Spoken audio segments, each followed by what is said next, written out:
Hello guys, this is me again, Maria.Glezelle, Auntie in Calyado based at 2 Mathematics. And for today's vlog, we're going to tackle about the audiovisual media. In this topic, we're going to have the introduction, types of audiovisual materials, definition concepts, functions of audiovisual materials, guidelines for audiovisual materials in teaching and learning, uses of audiovisual materials, advantages and disadvantages, ways to use audio to support learning, ways to use video to support learning, 3 steps in producing audiovisuals, programs to create, edit, and publish video, and lastly, the conclusion.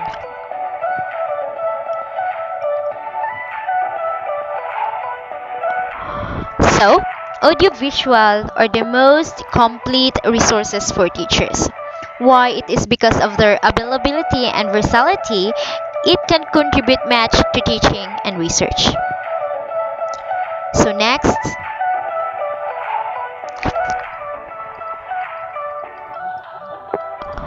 is the types of audiovisual materials.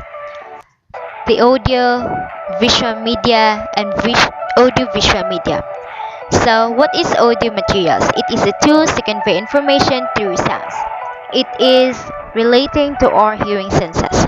It includes recordings and radio broadcast. Recordings is this may come in cassettes or CDs. However, radio broadcast is the transmission of audio programs can be live or tape. This or that is the examples of recordings and radio broadcast, the pictures showing on your screen. Next is the visual materials. It tools to convey information through sight. This is literally relating to our sight senses. These includes bulletin boards. Yes, the first pictures it shows they form to display information on board. That is the bulletin boards. In second pictures, as we can see, there is a pictures and the text. That is how poster look like, a form of displaying information using text and pictures. Next is the audio visual materials, the combination of auditory and visual materials. The combination of our hearing senses and our sight senses. It includes motion, pictures, videos of sound mixed with motion images. That is motion picture videos, the combination or the mix of sound and motion images. Films is the large sequence of animated scenes and sound. Next is the audio. It is relating to the production of sound. Then video, the recording, reproducing, or broadcasting of moving visual images. Next is the function of audiovisual materials. Teaching music, literature, science, and documentation activities. Teaching language and other content areas. To foster oral communication, to motivate interpretation, to make use of sketches and broadcasts. This is the functions of audiovisual materials. This is how functions of audiovisual materials looks like. The next is the guidelines for audiovisual materials in learning and teaching. Images should be as small as possible. Always provide alternative content. Check copyright. Use MP4 format, a size of 640 by 400 and a speed of 500 kbps. This is the guidelines for us to have effective or good results of in or using audiovisual materials in teaching and learning. Next is the uses of audiovisual materials. Stimulate interest and emphasize. Promote efficiency. Clarify subject matter topics.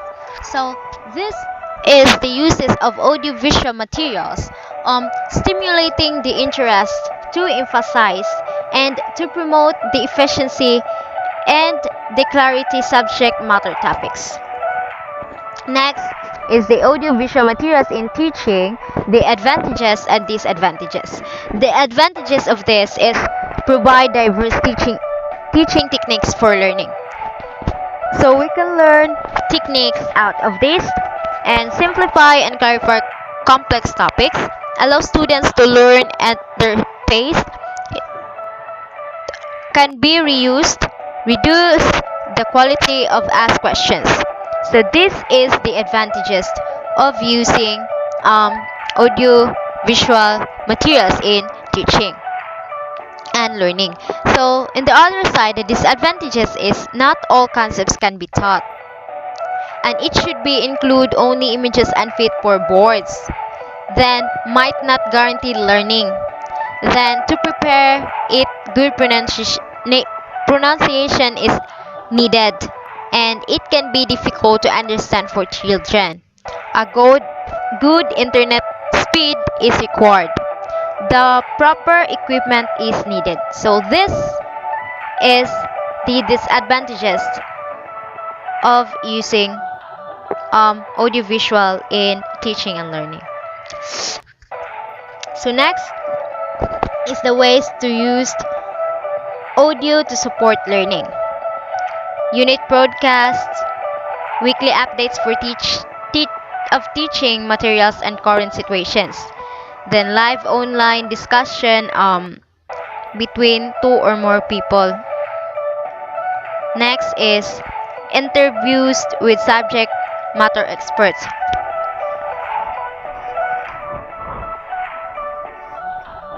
So, interviews with subject matter experts. This can be used as a core or to support for lessons. Next is student-generated recordings. It is used as a part of a learning activity to record evidences.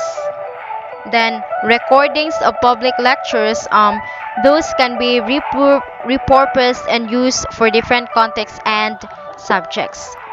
So next is the way to use video to support learning, to demonstrate experiment examples. So to demonstrate is to explain by the use of experiments, especially to discover or prove something. Next is to simplify abstract concepts. So exemplify abstract concepts. Selecting only the aspects where are relevant for or a particular subject's valued purpose. So next is to illustrate 3D models. It is where to provide with visual features intended to explain or decorate. Next is to demonstrate time passage. This is where to give practical exhibition example of time within the scene. Yeah, that's it. Then to demonstrate decision making process, where the process where to demonstrate an ability to identify all the option and to compare them.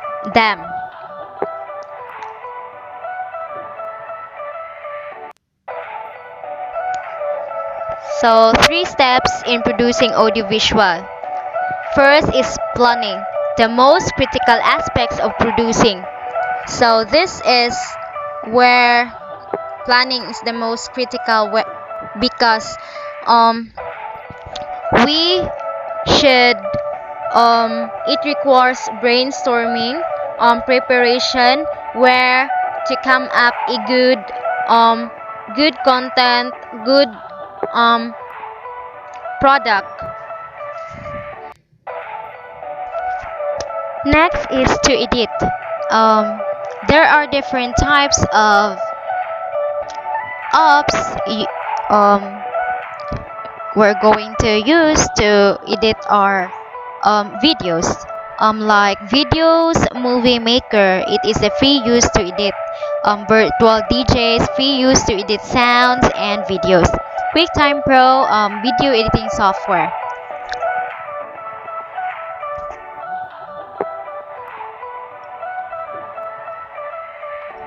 Next is to publish.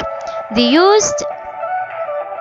um, use the website accessing to YouTube or video or SlideShare. So publish, this is the final part where we're going to publish our me finished product to our YouTube channels.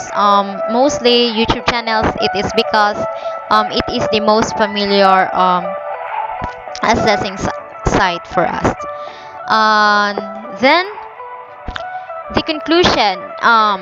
The teacher must educate themselves in the new tools to enrich the learning process of their students. Thus, the use of audiovisual materials should be encouraged to enhance what we learn and teach. So, our teachers must educate themselves in the or explore themselves in the new tools to have or to enrich the learning process of their students.